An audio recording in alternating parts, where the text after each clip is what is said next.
Hello, എല്ലാവർക്കും സുഖം തന്നെയല്ലേ? ഇന്ന് ഞായറാഴ്ചയാണ്. ഇപ്പോൾ സമയം ഏകദേശം എത്രയായി? 3 മണി. അപ്പോൾ ഇന്ന് ഷോപ്പ് തുറന്നേ, ഹോട്ടല് ഇപ്പോൾ തുറന്നതാണ്. പിന്നെ ഓരോ ആഴ്ച തുറക്കും, ഓരോ ആഴ്ച തുറക്കൂല. ഇന്ന് പിന്നെ കുറച്ച് നല്ല കാലാവസ്ഥയുണ്ട്, അപ്പോൾ പിന്നെ തുറക്കാമെന്ന് വിചാരിച്ച്. വാടകയിലൊത്തു പോണ്ടേ. കുറേ ദിവസമായി മഴയെല്ലായതുകൊണ്ട് കച്ചവടമെല്ലാം വളരെ കുറവായിരുന്നു. അപ്പോൾ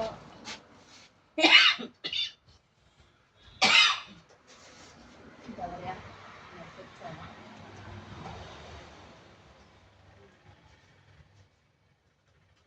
EMI അടക്കണം. ഇതെല്ലാം ആകുമ്പോഴത്തേക്കും എങ്ങനെയാണ് എന്താണ് ഒന്നും മനസ്സിലാവുന്നില്ല. അതുകൊണ്ട് ഞാൻ അവരെ വിളിച്ചു പറഞ്ഞു, കൂടെയുള്ളവരെ ഒരാളെ വരുള്ളൂ. ശ്രീജ ഇന്ന് വരില്ല, അവളെ അപ്പം മരിച്ചു.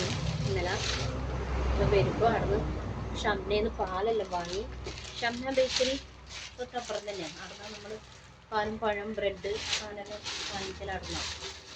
അപ്പോൾ കുറച്ച് ആവുന്നതിന് പൈസ കൊടുക്കലാണ്. പിന്നെ നല്ലൊരു സ്നേഹമുള്ളൊരു ചേച്ചിയാണ് അവിടെ ഉള്ളത്, ബീനേച്ചി. അവരുടെ സപ്പോർട്ടുള്ളതുകൊണ്ട് നമുക്കങ്ങനെ പോകുന്നു. സപ്പോർട്ട് വെച്ചാൽ മറ്റൊന്നുമല്ല, പൈസക്കൊന്നും അങ്ങനെ ചോദിക്കൊന്നുമില്ല.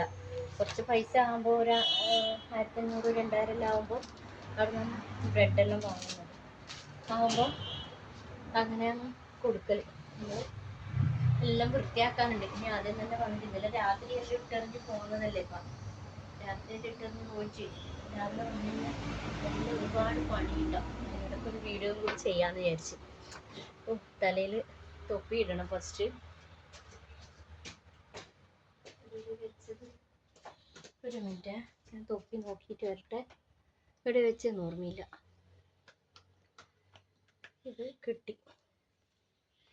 ഇത് ഇന്നലെ കൊണ്ടുവന്നതാണേ. അത് ഇതുവരെ ഉണ്ടായത് വൈറ്റാണ്. ആ ഒരു രസമില്ല വെച്ചിട്ട്. ഇതാകുമ്പോൾ നമ്മളെ മുടീൻ്റെ കളർ തന്നെയായില്ലേ. ഭയങ്കര മുടി കൊഴിച്ചലാണ്. അതുകൊണ്ട് എനിക്ക് എപ്പോഴും പേടിയാണ്. ഫുഡെല്ലാം ഉണ്ടാക്കുമ്പോൾ വളരെ ശ്രദ്ധിച്ചാണ് ആക്കുന്നത്. എന്നാലും പേടിയാണ്. ഇന്നിപ്പോൾ ഞായറാഴ്ച ആയതുകൊണ്ട് പ്രത്യേകിച്ച് വേറെ കടികളൊന്നുമില്ല. ബീഫൊന്നുമില്ല, കിട്ടിയിട്ടില്ല. എല്ലും കിട്ടിയിട്ടില്ല. കുറച്ച് പഴംപൊരി ആക്കാം, ഉള്ളിവട ആക്കാം. പിന്നെ കുറച്ച് പാർട്സ് ഉണ്ട്, അത് കറി വെക്കാം. പിന്നെ ദോശയും പോരെ. കൈ കഴുകട്ടെ. പിന്നെ ഞായറാഴ്ച പിന്നെ പാർട്സ് തന്നെ ആക്കല്. പാർട്സ് ദോശ എന്തെങ്കിലും ആക്കുക. പിന്നെ നമ്മളെന്തെങ്കിലും ആക്കിയാലും എല്ലാവർക്കും കുറ്റം തന്നെയാണിപ്പം. അതങ്ങനെ അതിങ്ങനെ എന്തെങ്കിലും വിലേൻ്റെ പ്രശ്നം പറയും. ഇവിടെ എത്ര വില, ടൗണിൽ ഇത്ര വിലയില്ല, ഓരോരോ വിലേൻ്റെ പ്രശ്നം പറയും. ആരും നമ്മളെ സ്ഥിതിയൊന്നും മനസ്സിലാക്കുന്നില്ല. കാരണം ഒരു 3 പെണ്ണുങ്ങൾ നടത്തുന്ന ഒരു ചെറിയൊരു സ്ഥാപനമാണ്. മുന്നോട്ട് പോകാൻ ഒരുപാട് ബുദ്ധിമുട്ടുണ്ട്. പിന്നെ ഒന്നാമത് നടത്തിയിട്ട് ശീലമില്ല. ഒരു ഹോട്ടലോ കാര്യം നടത്തിയിട്ട് ശീലമില്ല. അപ്പോൾ അതിൻ്റെതായ കുറവുകളും എല്ലാം ഉണ്ട്. മുമ്പത്തെ വീഡിയോയിൽ ഞാനത് പറഞ്ഞതാണ്. എന്നാലും എനിക്ക് തോന്നി ഇപ്പം ഏകദേശം കുറച്ചൊന്ന് സെറ്റായിരുന്നു. ആദ്യം കൊട്ടിൻ്റെ പ്രശ്നങ്ങളുണ്ടായി, കൊട്ട് കറിയാക്കലുണ്ട്. അപ്പോൾ ഞങ്ങൾക്ക് വേറൊരു സ്ഥലത്തു നിന്നാണ് എല്ല് കൊട്ട് ബീഫിൻ്റെയാണ് കിട്ടുന്നുണ്ടായത്. അപ്പം അത് തീരെ ഇല്ല, ചെറിയ ചെറിയ പീസാക്കിയിട്ട് അവർ തറച്ച് തരുന്നു. അപ്പോൾ ഇവിടെ കൊണ്ടുവന്ന് വിസിലടിച്ച് വേവുമ്പോഴത്തേക്ക് അത് തീരെ ഇതില്ല, അടിഞ്ഞു പോകുന്നു. അപ്പം എല്ലിൻ്റെ അകത്തുനിന്ന് ഇറച്ചിയെല്ലാം പുറത്തേക്ക് പോകും.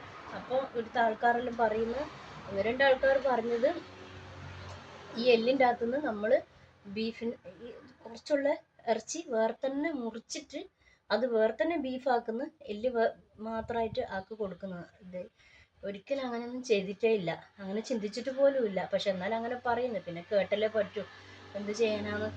അങ്ങനെയെല്ലാം കുറേ പ്രശ്നങ്ങളെല്ലാം ഉണ്ടായിന്. അപ്പം അങ്ങനെയൊന്നും നമ്മൾ ചെയ്തിട്ടില്ല. ഒന്നാമത് അത്രമാത്രമൊന്നും വളർന്നിട്ടില്ല. ആ ഒരു ചിന്തയേ ഇല്ല. വലിയ വലിയ ഹോട്ടലുകളിൽ നിന്നെല്ലാം അങ്ങനെയെല്ലാം ചെയ്യുന്നുണ്ടാവുമായിരിക്കും.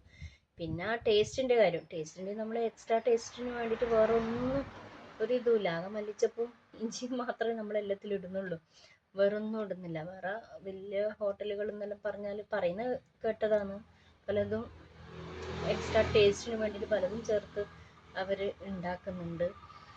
പിന്നെ നമ്മളതൊന്നും ചെയ്യുന്നില്ല.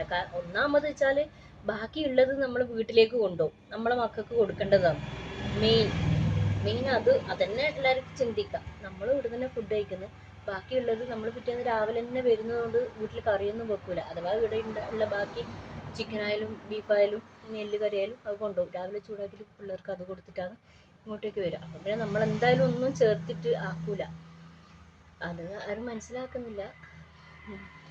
പിന്നെ വെച്ചാൽ ഞാൻ പറഞ്ഞില്ലേ, ഞായറാഴ്ച ദിവസം ലീവ് എടുക്കണമെന്ന് നല്ല ആഗ്രഹമുണ്ട്. ഭയങ്കര മടിയുണ്ട് വരാൻ വേണ്ടിയിട്ട്. എല്ലാ ദിവസവും പണിയെടുത്ത് എല്ലായിട്ടും ഭയങ്കര മടിയാവുന്നുണ്ട്. ഒന്നാമത് നടുവേദനയിലാണ്. പിന്നെ വീട്ടിൽ എന്നാലും എന്തെങ്കിലും ഒരു 10-500 കിട്ടിയിട്ടുണ്ടെങ്കിൽ നമുക്ക് വാടകയെല്ലാം കൊടുക്കാമല്ലോ എന്ന് വിചാരിച്ചിട്ടാണ് ഞായറാഴ്ച ദിവസമായിട്ട് പോലും വരുന്നത്. അപ്പോൾ നമുക്ക് ഞാനിപ്പം വന്നപാടാണ് ഒന്ന് വീഡിയോ പോസ് ചെയ്ത് വെക്കാം. എന്നിട്ട് പഴംപൊരിൻ്റെ മാവ് വയ്ക്കട്ട്, ഇത് ഉള്ളി മുറിച്ചിടണം, കുറച്ച് ഉള്ളി വടയാക്കാം, പിന്നെ ബ്രെഡ് ഓംലേറ്റ് അതാരെങ്കിലും വന്നു കഴിഞ്ഞാൽ ആക്കാം. പിന്നെ വേറെ ഒന്നും ആക്കണ്ടേന്ന് എനിക്കൊന്നും മനസ്സിലാകുന്നില്ല. നോക്കട്ടെ. ഇതുവരെ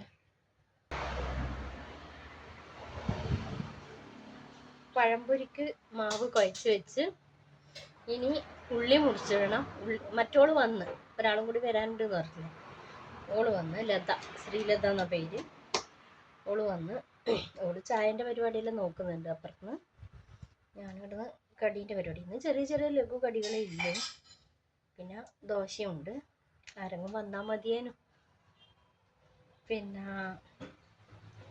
അപ്പം ഇനി അടുത്ത വിശേഷമായിട്ട് പിന്നെ വരാം അല്ലേ.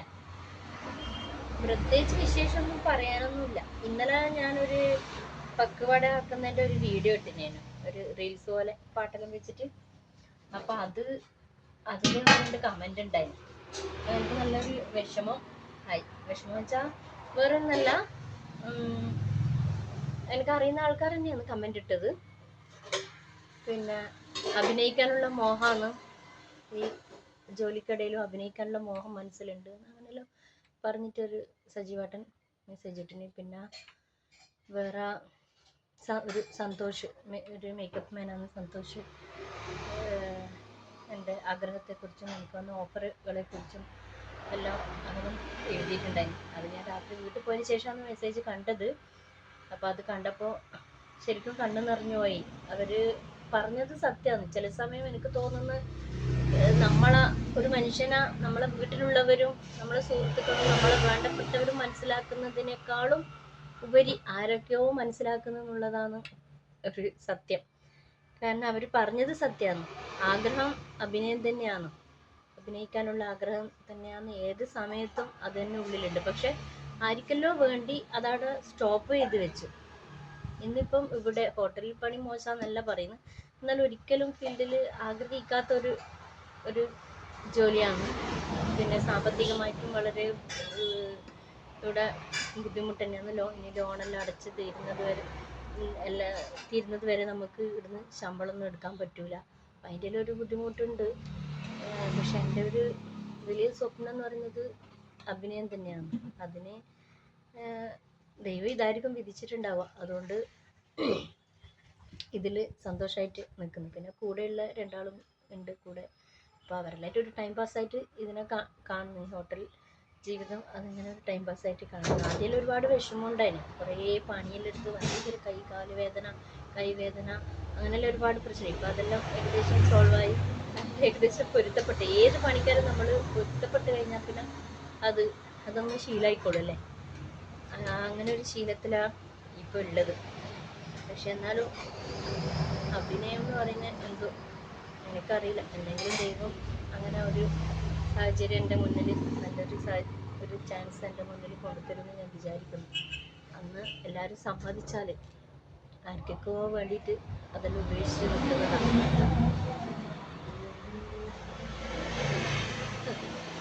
എന്താ പറയുക, അല്ലെങ്കിൽ ചില മനുഷ്യന്മാർ, കൂടുതൽ ആൾക്കാരും അതെ, ഞാൻ അറിയുന്നിടത്തോളം എല്ലാവരും ആർക്കല്ലോ വേണ്ടി ജീവിക്കുന്നവർ, ആരും അവരവർക്ക് വേണ്ടിയിട്ട് ജീവിക്കുന്നില്ല. പക്ഷെ ഇനിയെങ്കിലും അങ്ങനെ അതിനൊരു മാറ്റം വരണമായിരുന്നു.